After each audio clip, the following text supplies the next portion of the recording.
jobs well enough, so LeBron would just end up taking the money. This was a predictable outcome. LeBron, it was not predictable that LeBron would be willing to take up to $20 million less than the max, but he told them he would. He also gave them a deadline and that he wanted this done before he goes off to the Olympics. There were reportedly 3 clear targets. Very different players, by the way. They didn't really all kind of make sense. But Valanciunas, that was surprised that he was He'd allow AD to move to yes, the 4. which I don't, by the way, I think they're best with AD at the 5, but regardless, the Valanciunas, he went off the board early. Harden, which I definitely wouldn't have liked, but Harden, there is that kind of star power allure that we know LeBron likes it. And then Klay Thompson, who they went after. If you read The Athletic today, and we'll talk about this more later, Rob Pelinka was never able to quite get on the phone, much less get a meeting with, but LeBron did, and then Klay ended up choosing Dallas, and that's that. And so just like that was predictable, this will also be predictable. I'm not saying on this show, but in a lot of media circles, now LeBron will be criticized for something he never even had to do, which was offer to take less. Because now I think there are some folks that are saying it was a fake offer. He was never going to take less, but I am very confident that if Klay Thompson had been like, you know what, I do want to come to the Lakers, LeBron was not going to be like, just kidding, actually, we don't have the money because I'm not taking less. He would have for Klay, and it didn't make sense. There's not guys left except for DeRozan, and DeRozan is not playing for $12 million for 1 year, which is about the space they have. So, no, it makes sense that a max player is going to end up taking the max, and that's what LeBron James is. Yeah, I'm not surprised at all, and I'm not doing mixed direction. Oh, right? I'm not surprised. I'm shocked. I'd be surprised if anybody was surprised that LeBron took the max. I mean, no. And I agree with Nick in that I believe he was wholly sincere in being willing to take less if they had gotten the right player. He's been willing to do that before. I know there have been years where he's like, no, I'm definitely getting the max. When he first went to Miami, I've said it once, I'll say it again, he was willing to take less money to team up with Bosh and Wade. Yes, he was at his best. And he didn't have to because they ended up doing the sign and trade to help Cleveland, but he was willing. So I'm not surprised at all about this. 2 things surprised me more than LeBron getting the max. One was that he did it only for 3 years, or for 2 years. I was thinking he'd take the 3 years, and if he wanted to retire before that, he could do it. But instead, he just took the 2 years. Now, I'm told, smartly, because one thing about LeBron and his representation, they've always been ahead of the curve. Like, even when he signed his shorter deal with Cleveland, his first max deal, he did it so he'd have options to leave earlier if they couldn't get over the hump. That's what he did. They're looking at this like the TV money is about to kick in a couple of seasons. And LeBron will be free. He keeps his options open, and he'll be free to get another free agency deal when the money skyrockets. 2 years from now? Yeah. Okay. Well, I mean, seriously. Well, he's got the player option actually for next year. I understand, but I just assumed But the money really kicks in the 25-26 season. Yeah. So after this upcoming I just season. assumed that we were getting 2 more LeBron James seasons max. I don't know. I'm told it's not totally because he might. Look, who knows how these things are going to play out. But I don't think it's like he's only playing 2 more years. Maybe, but right now I'm told that's not because he's like retiring after 2 years. All right, so I was surprised at that he didn't go 3 years instead went 2. And I was surprised that Bronny got 4 years, $7.9 million guaranteed. All right, that is that a last great year deal. is not No, but it's 3 years guaranteed. Yeah. First round picks get 2 years guaranteed. Then it's the team option for the 3rd year, team option for the 4th year. Now, most first-round picks get the option picked up. But Bronny has 3 guaranteed years. Second rounders, look, that's awesome. So that, and then LeBron signing for only 2 years, those were far more surprising to me than Bronny getting 3 years fully guaranteed. So I think that's a little, I don't want to say misleading, but confusing. Because there were about a dozen second-round picks last year that signed the exact contract Bronny just signed. Guaranteed? Yes, because it's the league minimum. So when people see the Bronny thing, and I know we'll talk more about him in a bit, he gets the league minimum every year of this deal, 3 years guaranteed with a team option for the 4th. all for the second That's round a picks. lot for a second round. I mean, not a ton of second round. You said 10? 12 last year. There's 30 second round picks. Yeah, well, a lot of them. He was 55th. A lot of them end up signing two-way deals, which is the zero guaranteed, but the ones who don't sign two-way deals, this is the deal, for instance, just for the record, that Max Lewis, the Lakers second rounder last year got, which is the exact same thing. He got the 4 years. It was 3 years team option, and then all at the league minimum. That surprised me though for the 55th pick, which I think is great for Bronny. So that's security, because a lot of second rounders don't even get anything guaranteed. Yeah, but if they do get it, it's usually either 2 years with a team option, 3 years with a team option, and they're all locked in at the league minimum. And so the team typically on those, what they're trading off is they're giving you the guarantee, but you have no ability to hit restricted free agency or anything. You're locked in at the league minimum for those. Okay, this is so funny to see Nick Wright carry water for LeBron James. Clutch Sports or whatever, and Bronny James. There's a lot to unpack here. I want to keep this video a lot shorter, quite honestly, because the moral of the story is that the Lakers are just being dragged in the mud by LeBron James's camp, and it's unbelievable that they're doing it. The Lakers should be about winning, not just about star power. If you're going to get dragged in the mud, at least it can be with, because a lot of people say that Kobe Bryant kind of, took all that money from the Lakers at the end of his career. But Kobe Bryant was born and bred in LA. He was LA. He was the only thing that was keeping LA anything at that point. And he won all the rings with LA. He was the Lakers.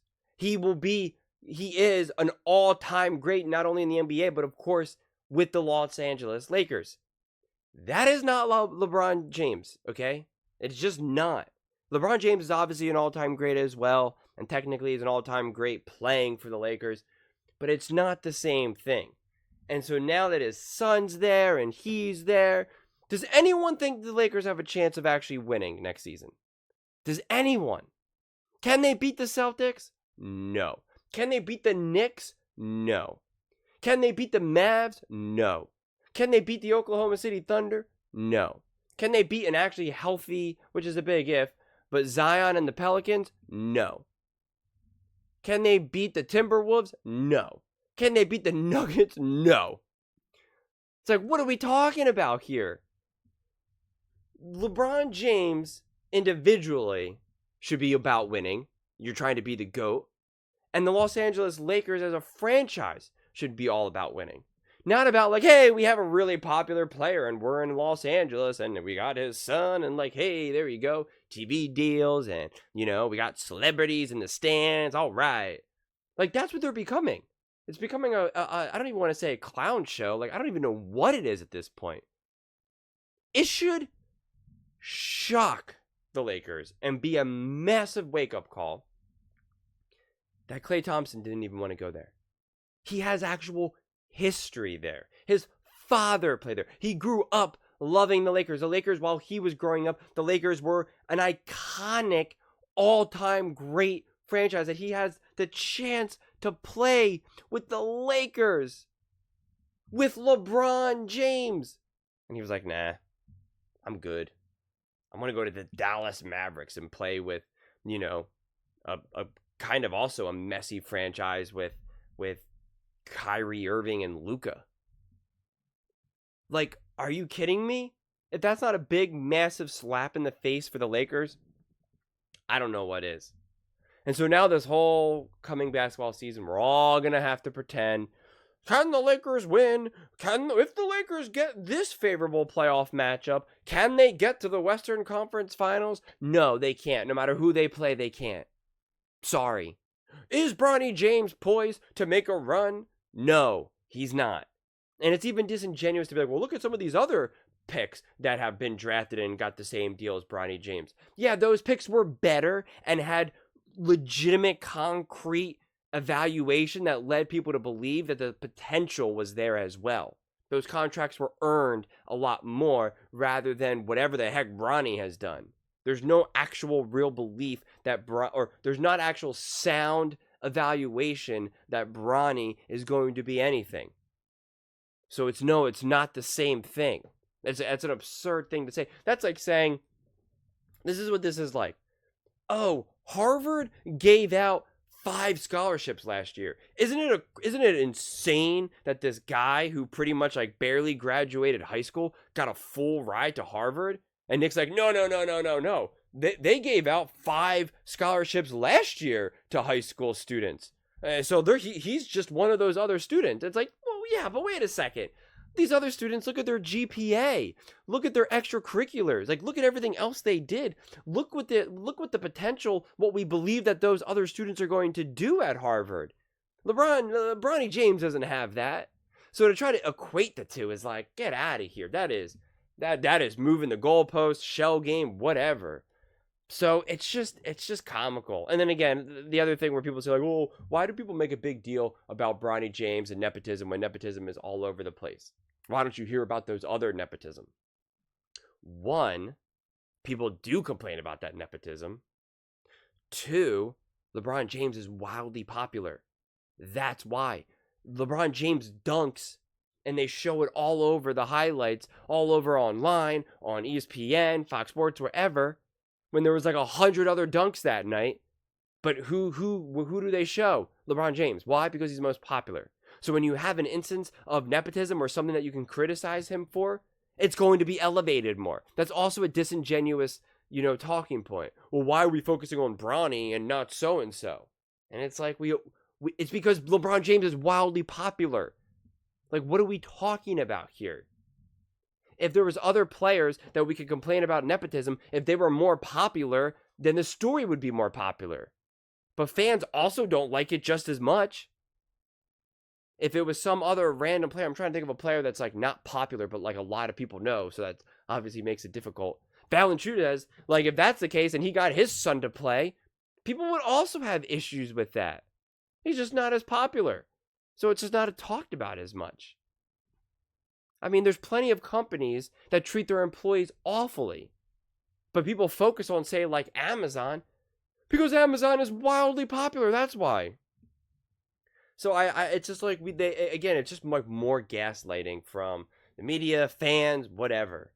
So this whole story to me as a whole is just so messy. And if you're a Lakers fan, I don't know how you could feel good about this. Like, if you're a genuine Lakers fan, I feel like these videos and just all for the most part, it's just a lot of LeBron fans, right, that come to the defense.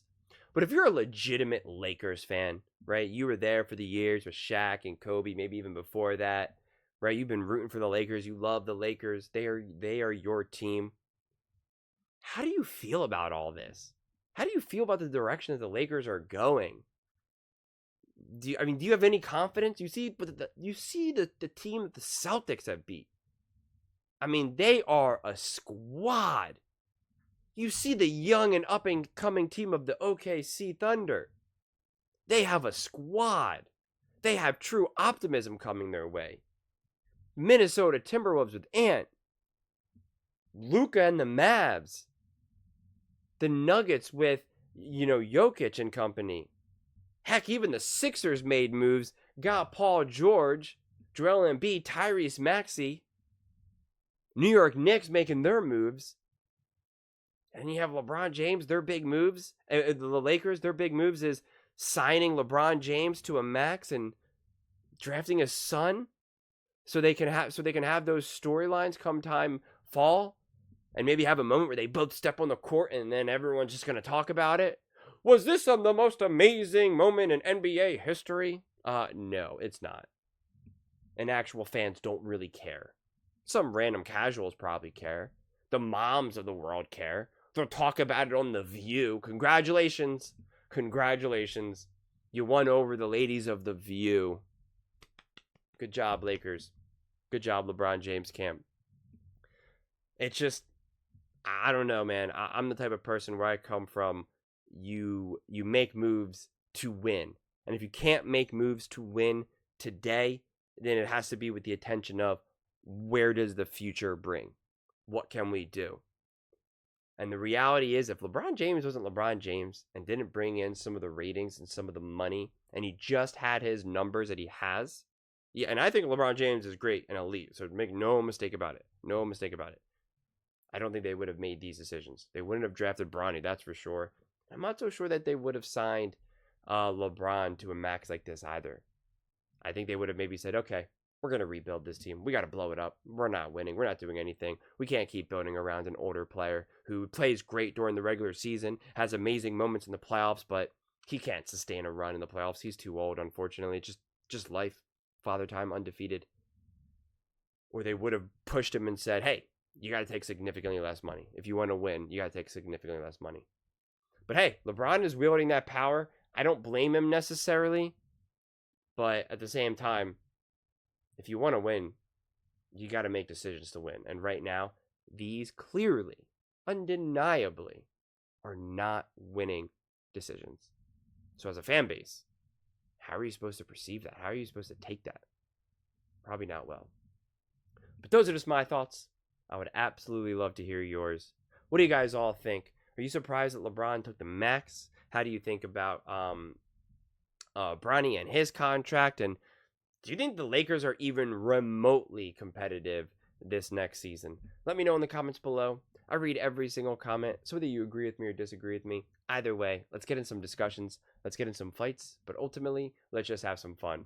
And please do consider subscribing. We are building an amazing community here, and I would absolutely love to see you part of it.